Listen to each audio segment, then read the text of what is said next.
আসসালামু আলাইকুম। আপনারা সবাই কেমন আছেন? আমিও আল্লাহর রহমতে ভালো আছি। আমার ভিডিওটি কাছে কিংবা দূরে, দেশ কিংবা দেশের বাহিরে যারা দেখছেন তাদেরকে অসংখ্য ধন্যবাদ। এদিকে কুচিলা শাক আলু দিয়ে ভাজি করে নিলাম।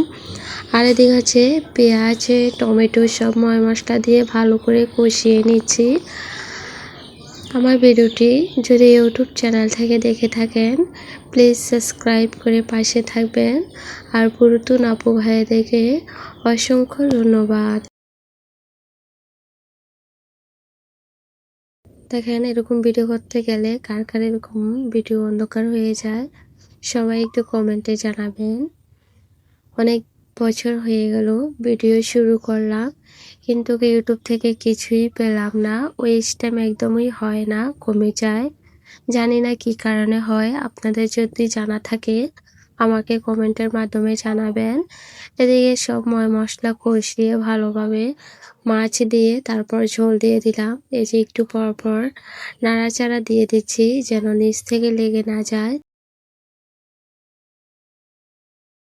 যেহেতু দানা তরকারি রান্না করব তার জন্য আমি টমেটো পেঁয়াজ দিয়ে মাছ ভুনা করে নিচ্ছি। আর এদিকে হচ্ছে আমডাল রান্না করে নিয়েছি আমার শ্বশুরের জন্য। এই দিনে আসলে আমডাল খেতেই ভালো লাগে।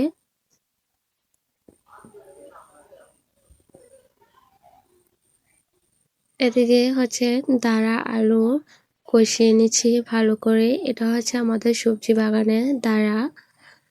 বৃষ্টির কারণে সব দাঁড়া হেলে পড়ে যাচ্ছিল, তার জন্য এগুলো উঠাই নিয়ে আসছে শাশুড়ি মা, এনে কুটে দিয়েছে। তো এদিকে আমি রান্নাটা করে নিচ্ছি দাঁড়া তরকারি। আর এদিকে ভাতের বলক এসে গিয়েছে, ঢাকনাটা উঠিয়ে নিলাম। এই যে দেখেন আমার তরকারি শিং মাছ দিয়ে দাঁড়া তরকারি রান্না করলাম। কেমন হয়েছে আপনারা সবাই কমেন্টের মাধ্যমে জানাবেন।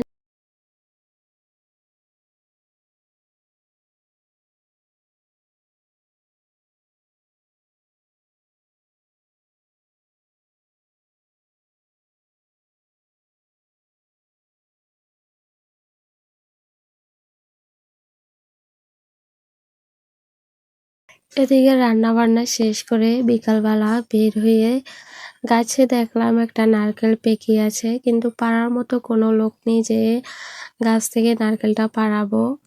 পিঠা খেতে ইচ্ছা করছে কিন্তু নারকেলটা পাড়ার জন্য খেতে পারছি না।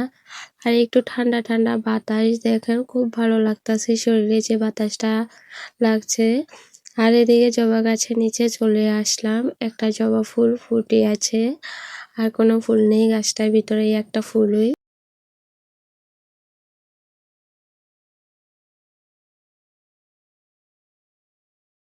আর এই যে দেখেন এই মেহেদি গাছটা কোনো উন্নতি হচ্ছে না, অনেক দিন হয়েছে গাছটা লাগানো হয়েছে, বড় হচ্ছে না কিছুই না।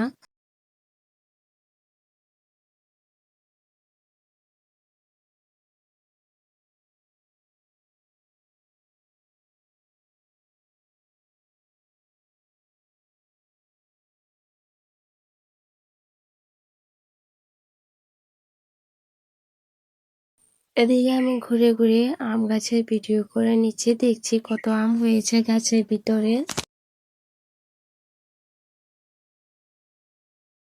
এবার আম গাছে বেশি আম হয় নাই।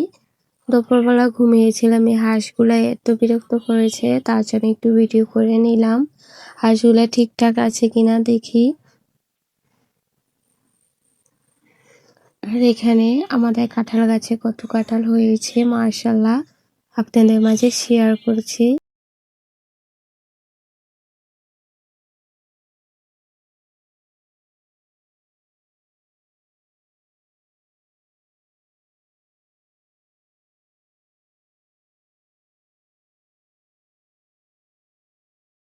আজকের ব্লগ ভিডিওটি আপনাদের কাছে কেমন লেগেছে সবাই কমেন্টের মাধ্যমে জানাবেন। আজকের ভিডিও এই পর্যন্তই। আল্লাহ হাফেজ।